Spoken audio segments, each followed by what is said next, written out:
Alright, here we are after pushback, starting with our flow. I already shut down the APU and we open the isolation valve. We check the secondary page because we perform our flight control check. We wait for the marshal with the pin, just assuming that we had received his signal with the pin. Then we go flaps 5, since we're departing with flaps 5.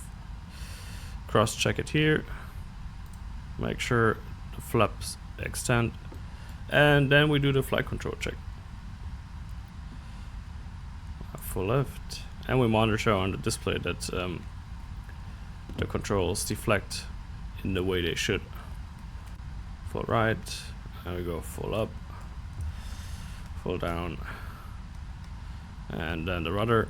For the rudder you have to hold the tiller. This is this thing right here, so that the nose wheel will not turn. Full left, full right, and you see the tiller moving because I cannot hold it here in the sim. Maybe I can. Let me try again. No, not working. But anyways, that's how you would do it. That's the flight control check. Back to the engine page, and then light on. We would read the before taxi checklist, and then we would get going. So for the before taxi checklist, I will not use the one from my company since they will appreciate it if I don't share their company secrets. So before taxi checklist, we will check that the ground equipment is clear, make sure that the APU is off, engine and anti-ice is off since we have clear skies and it is above 10 degrees. The isolation switch is also off. We have to perform a recall. That is a captain's item, and you see the only thing showing up here is the parking brake, which is as expected. Auto brakes, we check RTO. Flight controls we have already checked, and after reading all the items, the pilot monitoring, or usually the FO on the ground, would call before taxi checklist complete. After that we call to request our taxi. You can see black square, you there means this is taxiway Bravo Juliet, to the left and to the right. So nose gear light on. Some have an additional taxi light. This version only has 2 runway turn-off lights, so we will just use the taxi light, the nose gear light, excuse me. Then we look clear left, clear right, no equipment standing around, release the parking brake. And what I should have done after starting the engines, you would start a timer. The Rolls-Royce engines, they need 5 minutes of warm-up time, or 3 minutes warm-up time if the airplane has a ground time of 1 hour 30 minutes. But in this case, since there was no previous flight, I'm just assuming it's gonna be 5 minutes for the engine warm-up.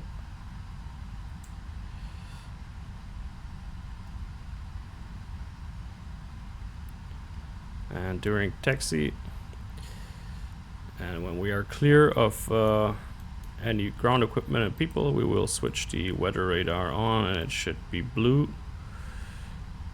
So WX plus T, weather plus turbulence, and I should have tilted it up.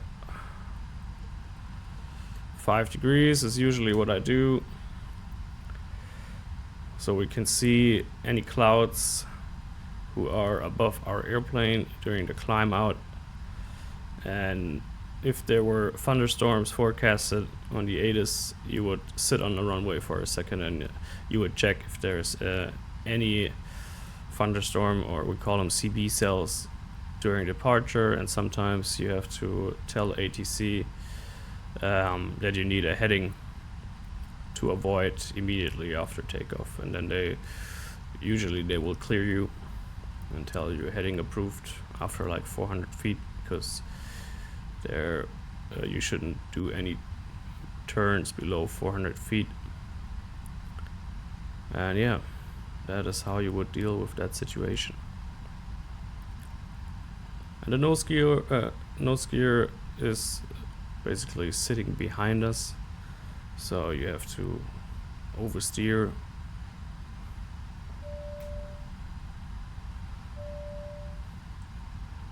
And yeah, this line should be somewhere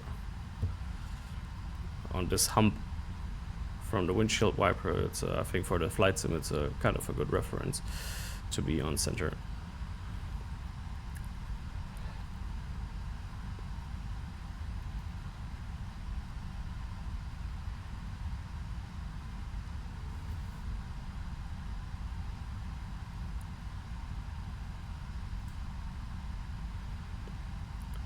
Then you would perform your review, like V2 142, initial heading 222, climbing 5,000 feet altitude. Highest MSA is 2,100 feet, so in case of engine failure we climb to at least 3,000 feet. If it gets busy we can accept going up to 5,000 feet. And I forgot the turn here.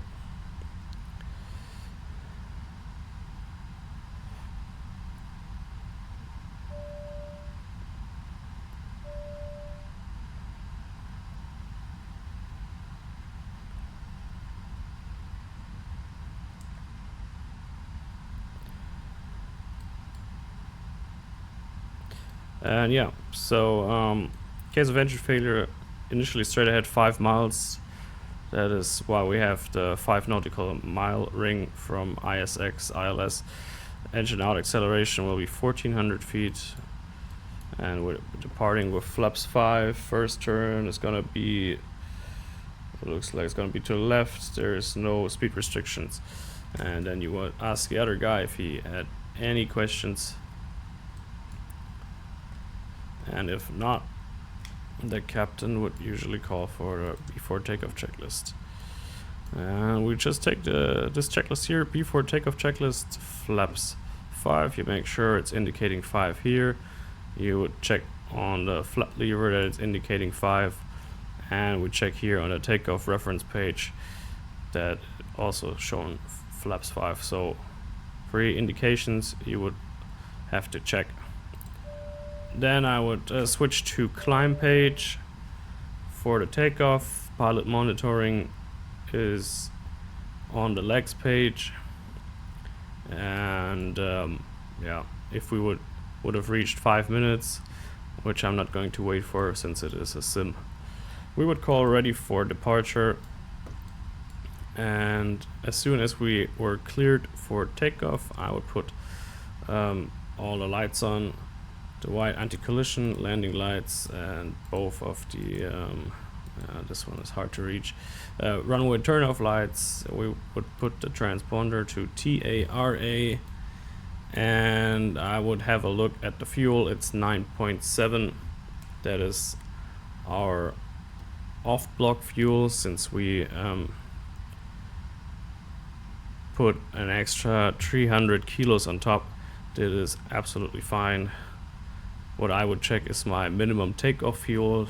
The flight plan would indicate a number, and if we would be below the minimum takeoff fuel, you would have to turn back and refuel the aircraft again. Alright, when we are cleared for takeoff or lineup, we would check left and right, make sure nobody is coming, and we already have 5 minutes approaching here on the clock, so releasing the parking brake. And then we would roll up and line up on the runway. So there we go, 5 minutes. We can stop the timer.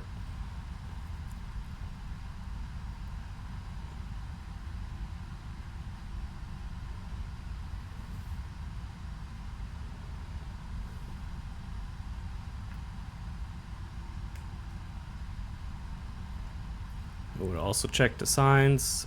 Runway 22, Sierra 1. That's where we want to be.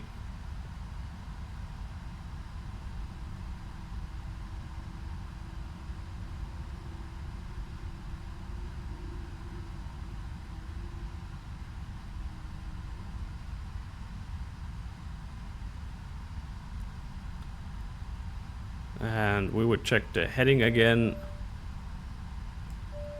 as soon as we're lined up on the runway. You can already see there's the numbers 22 painted on the runway. That is also a good sign. It is really nice if you see it, but sometimes you would perform a intersection takeoff, and if you have a intersection which is further down the runway, you would not see the runway 22 or the runway markings, so you would have to rely on your heading. So you check your heading, and we can do that here in a second.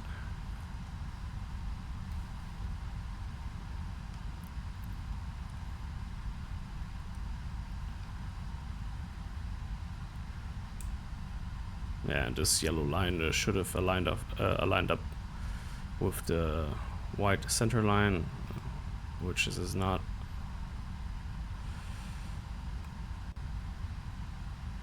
Yeah, it's not 100% accurate. But here we see the runway, white markings for the runway. That is good. Here we go. We see a heading of 224. This is close enough to what we want, 222. And then I would ask my colleague if he's ready. And if he's ready, we would adjust our power to 1.2 E per roundabout. We monitor that the engines spool up and the engines are stable. So we hit the throttle switch. We read the E per. And we monitor that the takeoff thrust is being set. So 1.50, that's what we want to have. Thrust set. And now we cross-check between our primary flight display and the engine display if any messages appear or any trends look out of the ordinary. 80 knots throttle hold. The autopilot would confirm it.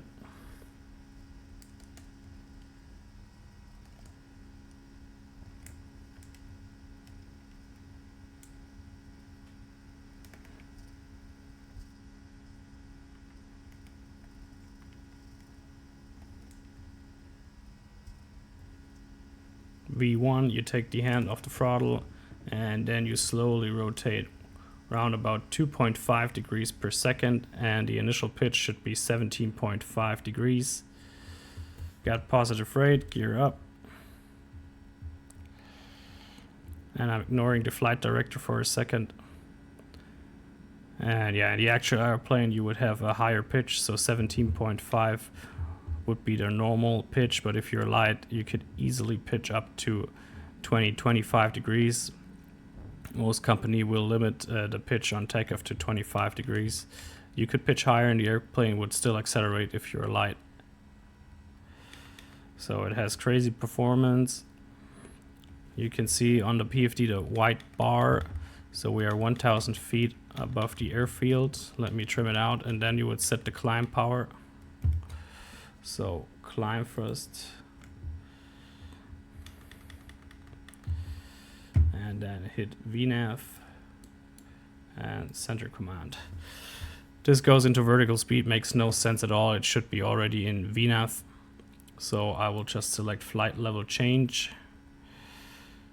And our acceleration altitude we put in our FMC is 3,000 feet above the field, so 3,400 feet. So basically the airfield elevation, which is around about 400 feet plus 3,000 feet, equals 3,400 for the acceleration altitude. This here makes no sense at all. The VNAV should be off when you switch to flight level change. So this is also something they need to fix. It makes no sense.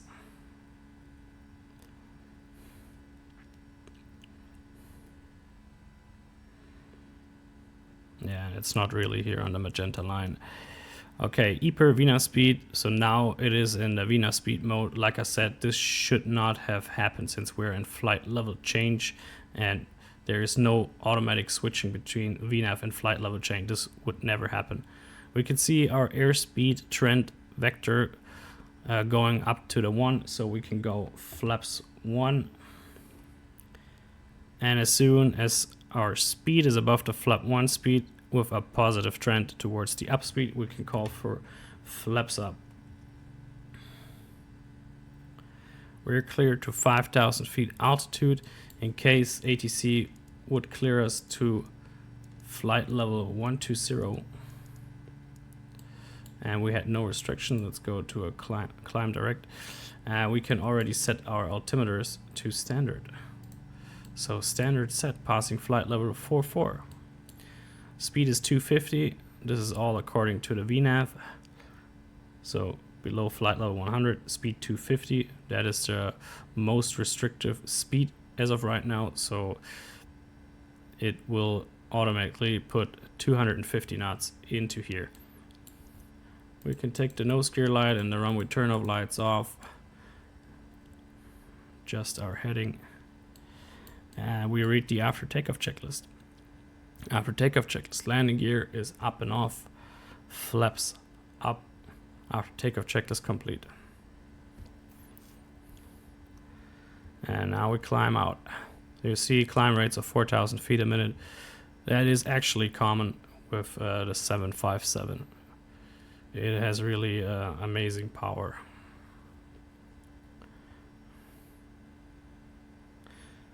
We're just waiting until flight level 100 and then we will turn off the landing lights. We're getting there, almost flight level 100. At flight level 100 the airplane will speed up and it should go to, yeah, this is nonsense. But during the climb usually, yeah, now it switches, speed 285. It should have already indicated 285. So now flight level 100, we take the lights off, check the fuel, 8.9. Cabin is going up. This is the differential pressure. It's around 3 psi. Cabin altitude for now 2,000, almost 2,000 feet, and a climb rate of 500 feet for the cabin altitude. This is normal. So during the climb, we can put flight path vector on it, and our pitch is 6-7 degrees. So we can tilt down our radar since we do not have to scan that high, since we're already in the climb and we're already passing 20,000 feet or flight level 200. So on our way up we adjust our radar tilt, and on the way down descending we would tilt it up again. So during climb you tilt down the radar tilt, and descending you would tilt it up, because if you tilt down during descent, the only thing you would see here is reflection of the ground. And that is also a way to check if the radar is working. You tilt it down, so this is a little bit excessive. -12. Now we should get all red. I don't know why it's not working again. But yeah, if it would be like this in the actual airplane, you would know the radar is not working, because with -12 the whole screen should indicate red, because it's tilting so far down. The only thing reflecting would be the ground surface. So yeah, not the best simulation of it.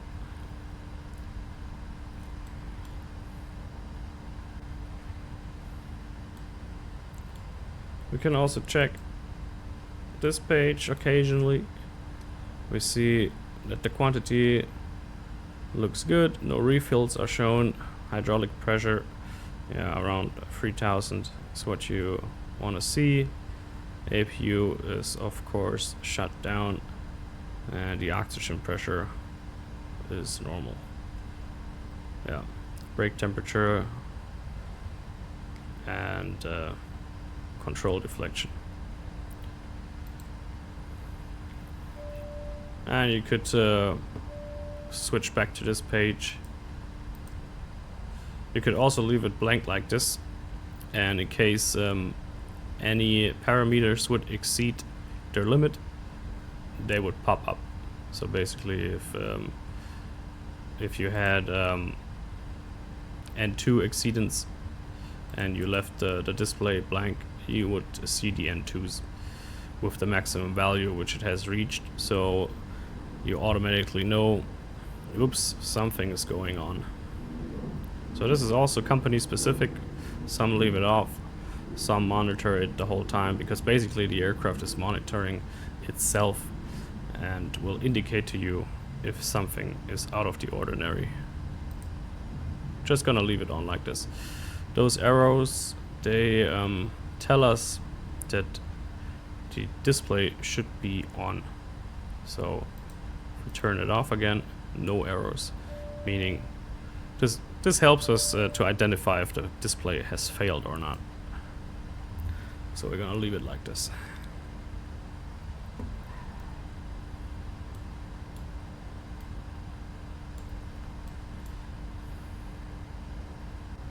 So almost clear skies, no clouds, so we don't need any anti-ice.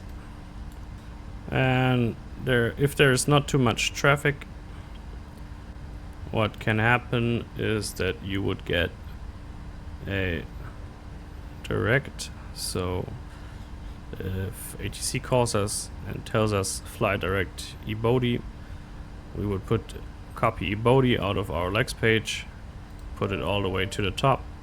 We'll make sure that the white light makes sense, line, not light, makes sense, and then you see the execute button.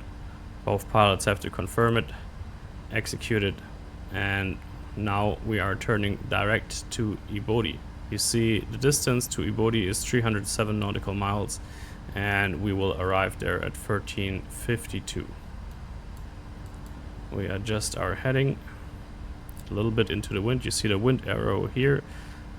It's just 3 knots, so it's pretty light winds.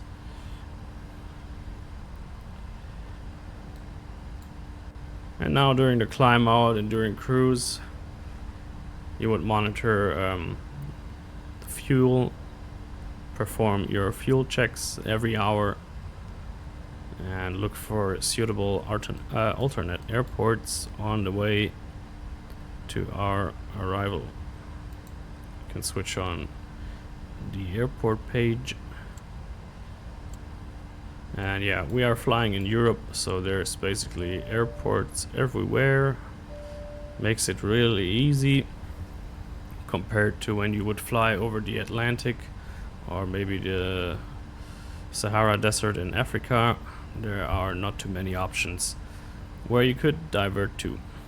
So 390, our final cruise level. We are slowly getting there. And we are now flying a Mach number 0.74. Should have read 0.78, but that seems to be an issue with the software. And as soon as we reach our final cruise level, we can check our cruise Mach number and play a little bit with it to see how it will affect our arrival time in Malpensa. It will also, of course, affect the fuel burn. So if you fly faster, you will have more drag, and more drag equals more fuel flow. Sometimes it's only a minor change, like 100 or 200 kilos upon arrival, but you definitely have to make sure that you arrive below your reserve fuel.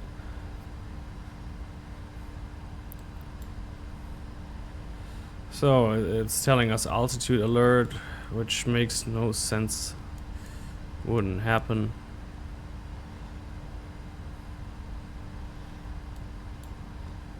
And you can see I put the airports here on my navigation display.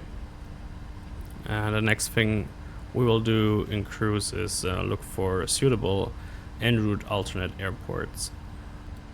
Okay, speed VNAV path. VNAV path meaning that we are on our calculated VNAV path and our final cruise level is reached. Speed mode, the auto throttle will control the speed, which we set here on our FMC cruise page. So selected speed 0.739er, the maximum Mach for the 75 is 0.84. You wouldn't go that fast because if you would encounter any turbulence, the speed will go up and down pretty rapidly, and you would most likely go into the overspeed region, and you would hear the clacker, and you would have to file a report. And yeah, it's just not the best option. So in case of moderate severe turbulence, you would fly 0.78 as the turbulent penetration speed, as we call it. But yeah, for now it looks all really calm. I mean, this is a simulation, we don't even have a wind reading, so calm winds. So I'm gonna put in Mach 8.1, and we see here our arrival time. Estimated time arrival is 14:28 Zulu, and we would get there with 4.5 tons. If we change it to 0.81, yeah, nothing happens. Great. In the real airplane, this would change for sure. Maybe reduced by 2 minutes, and the fuel maybe decreased by 100 or 200 tons. So yeah, another indication which is not accurate.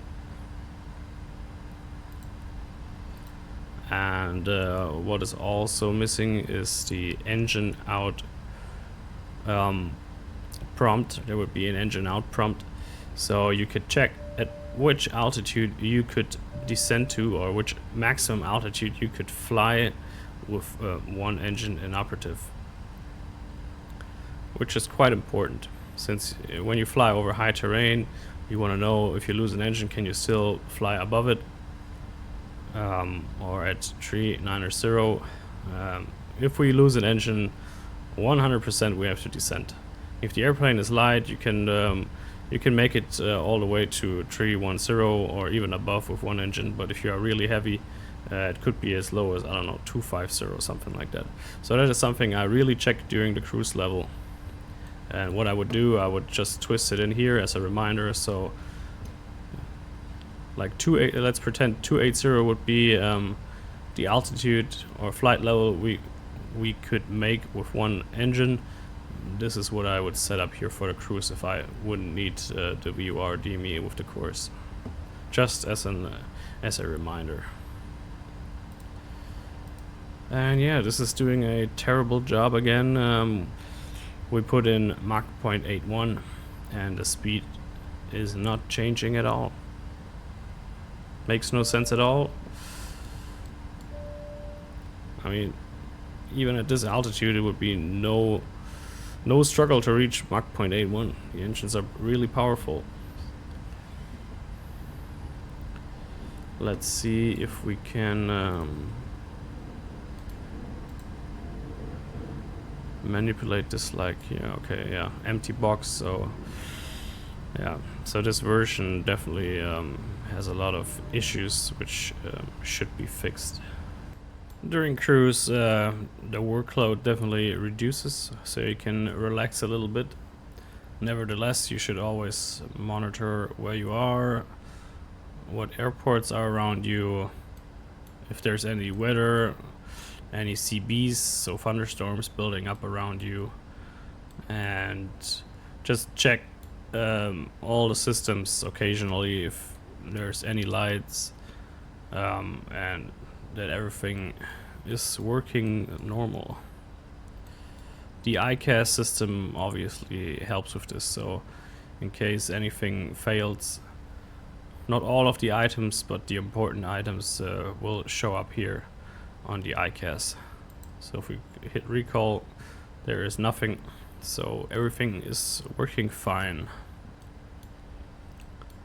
So we're now flying Mach 0.80 and we are in VNAV.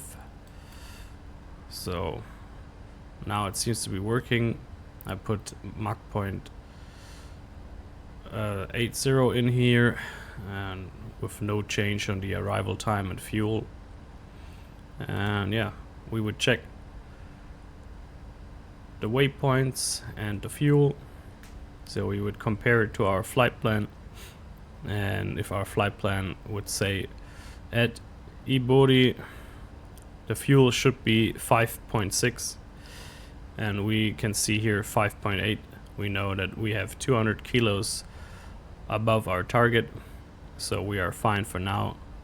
Nevertheless, you would check the whole route and make sure during the whole flight that you would arrive at your destination, which is displayed here, destination Lima India Mike Charlie for Malpensa, and the arrival fuel should be 4.5. And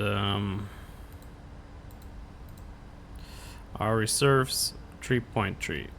So we have 1.2 tons additional upon arriving at our destination as of right now. This can obviously change if you get any delays or vectors, whatever it might be, holdings.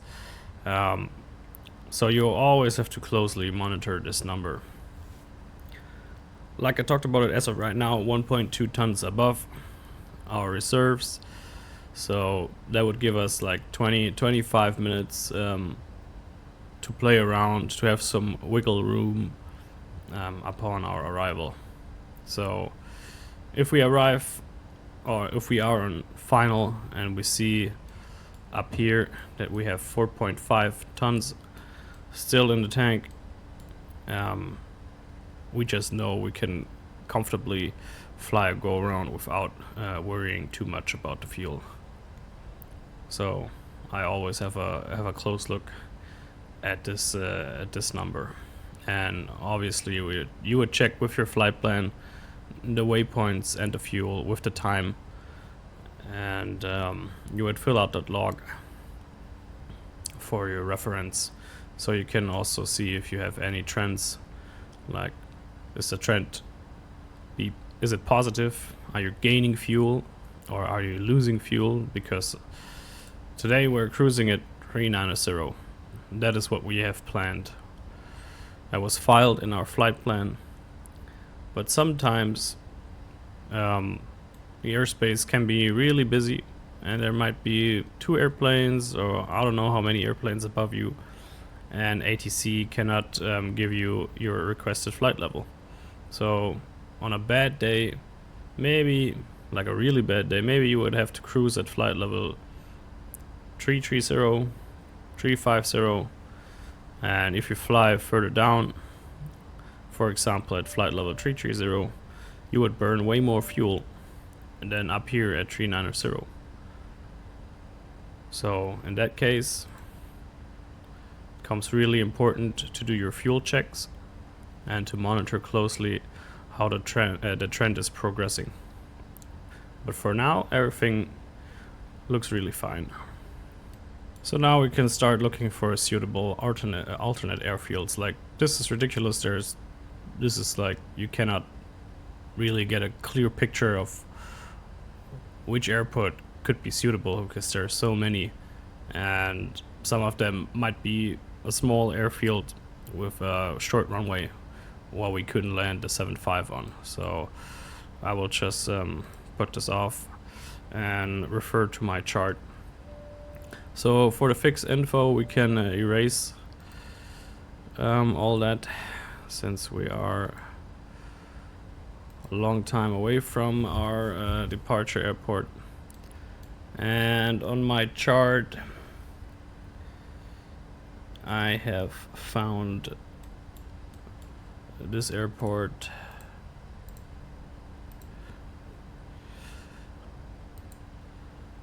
And let's put a 100-mile ring around it. Alright, so you can see we are within the 100 nautical mile ring of my selected airport, which is, yeah, right down here as it seems. Yeah, the distance toward it is only 23 miles.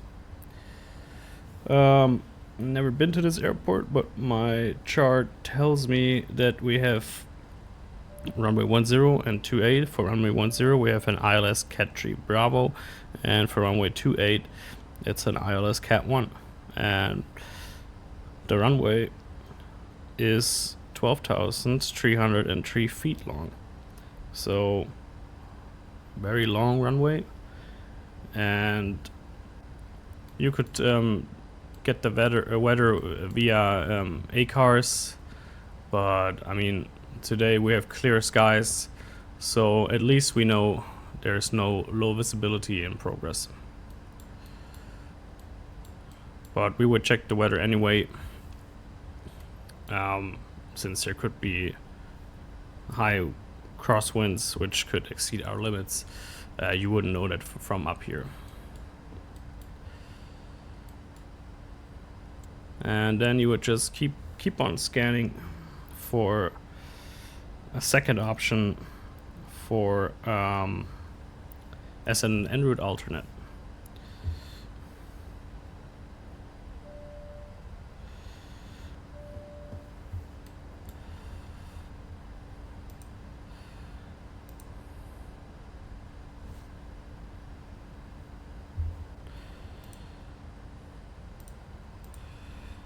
So let's take Basel 100, and you see the rings are overlapping here. We are not within the 100 nautical mile ring for Basel, but as soon as we cross this ring, this would be also an option, since it also has 2 runways with Cat 3, Cat 1 approaches, and the runways, at least the main runway here, is almost 13,000 feet long. And then we would check the weather as well for this airport.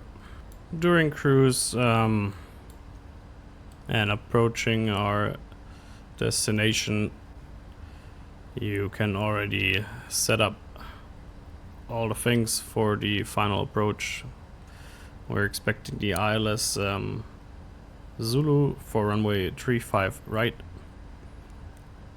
which is a normal approach you would get into Malpensa. This could obviously change. You would brief something like that, that you can expect changes, and you would brief how you would mitigate this. So you could set up a route 2 for a different approach, which you might expect.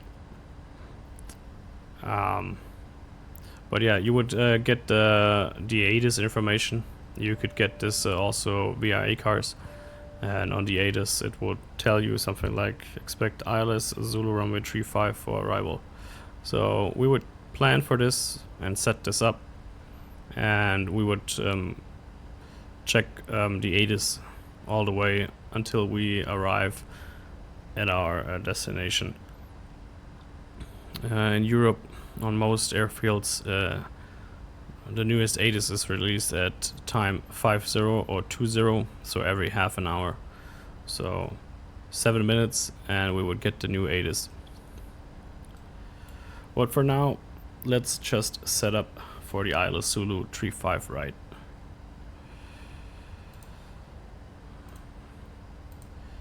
That is what I've put in here. And it also gives you the frequency here. We would cross-check this with our approach plate, 109.9 for Mike Lima Papa. So we go down here, 109.9. Final approach course, is 346. This one says 348. Old database. So 346 I'll put in for now.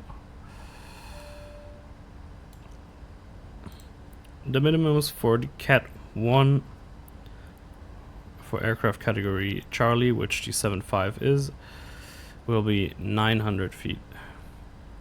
So we set the borrow to 900.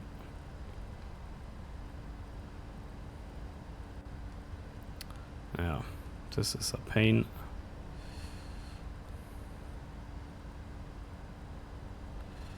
Alright, 900 for our minimums.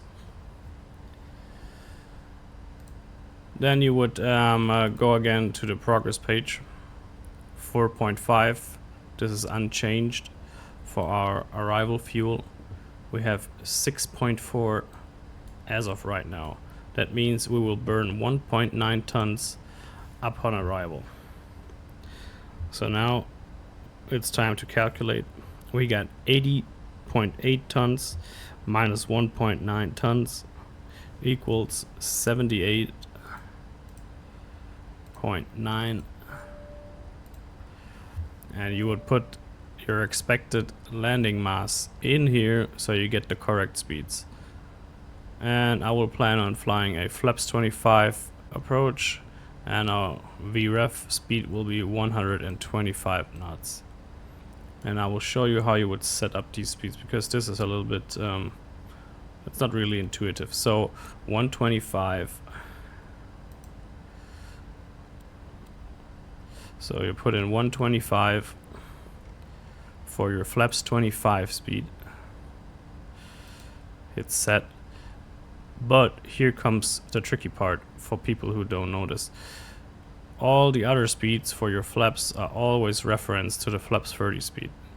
So you would take your flaps 30 speed is 123 plus 40, so 163. So now it says 165 on the display, but you have to do minus 2 knots. So 123 plus 40 equals 163. That is checked, and the same goes for the clean speed, which is plus 80. So it goes 123 knots plus 80 should equal 203 knots. There you go. The speeds are set there in green. You already see the up speed here, 203. That is our minimum clean speed for our expected landing weight. Go back to the cruise page, and then we would plug in our numbers on our performance app. So I will set up for Malpensa, runway 35 right, and we have a go around gradient of 5%. Usually the standard is 2.5. The runway seems to be dry. Wind is calm. Should be standard temperature. And 1013 for the QNH. Then we would plug in our landing weight, 78.9. And we have no non-normals, so nothing has failed at the time. No engine failure, no hydraulic system failures, which would increase our landing distance. And I will select flaps 25, calculate it. And yeah, this airplane has really nice performance. So a unfactored landing distance with auto brakes free, you will get 5,984 feet, and factored it would be 6,000. Let's call it 6,900 feet.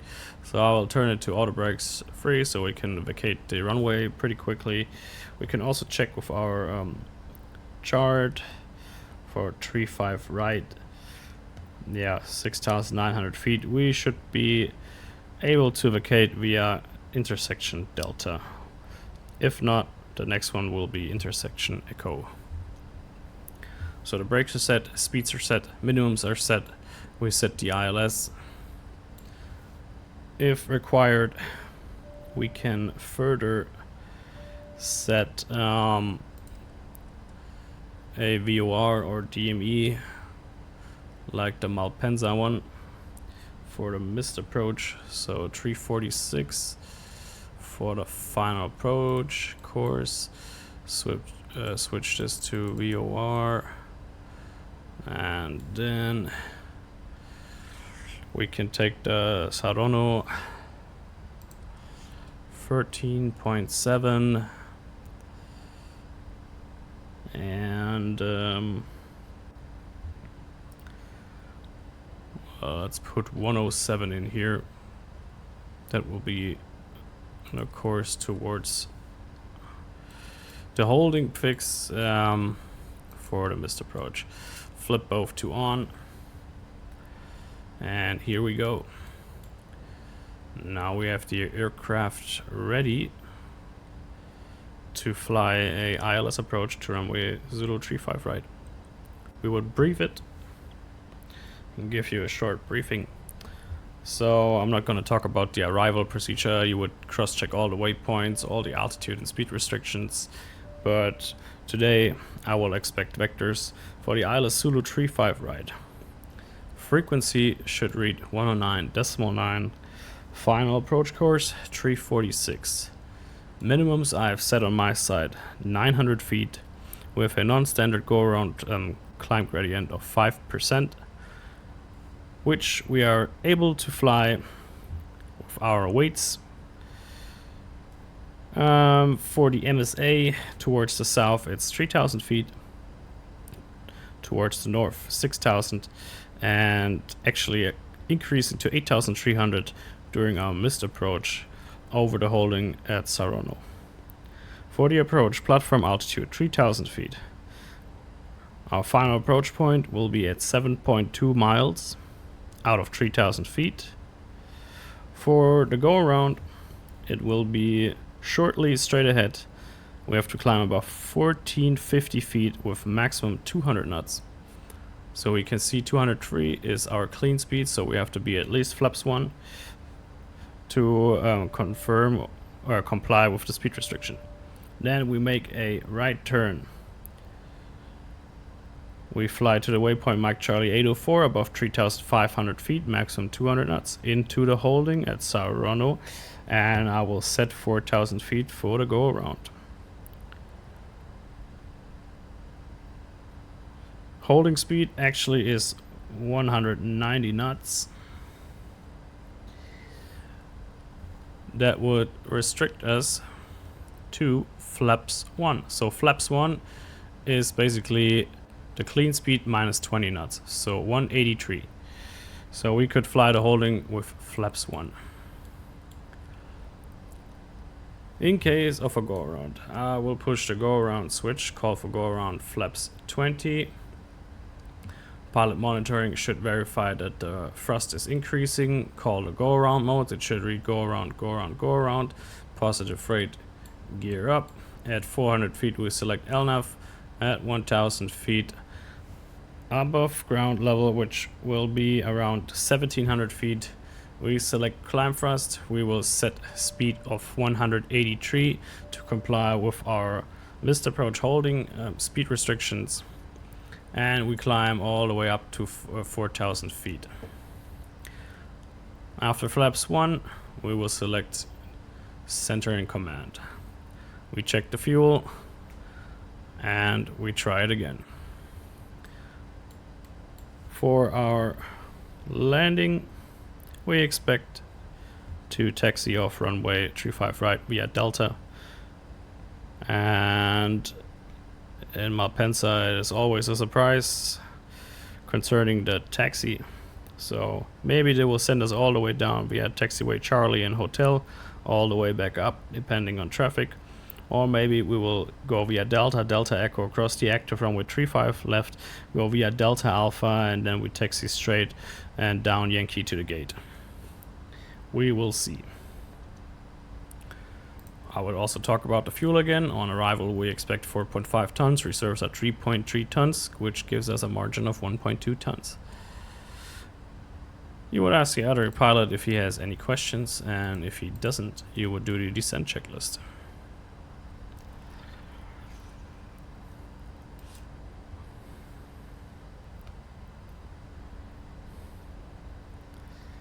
So for the descent checklist, you will check the landing altitude, which is 690 feet for Malpensa. We have checked the recall. We would call out our speeds. So flaps 25, landing 125, 163, 203, minimums 900. We have completed the briefing. Auto brakes are set at 3.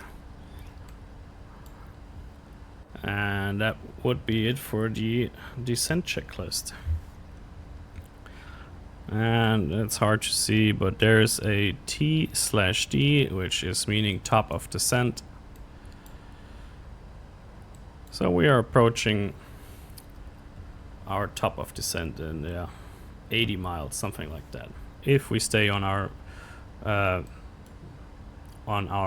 expected routing, which most likely will not occur.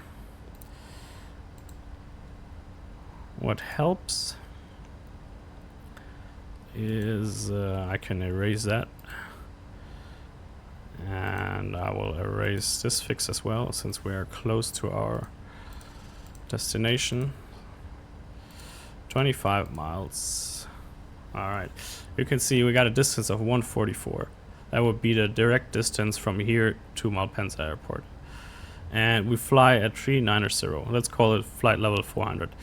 You multiply it by 3. So 120 miles is what I require minimum to descend. You want to slow down the airplane, let's add another 10 nautical miles. So 130 miles would be a nice number to descend down towards our destination. And since we are flying opposite to our approach will be runway 35, so we have to come all the way around. So even though the fixed page is telling us 140 miles, that is from here to here, but we have to go all the way around, so that adds another 20 miles. So this reads 140. Yeah, it should read 160 if you consider flying the approach. So we have a little bit of time.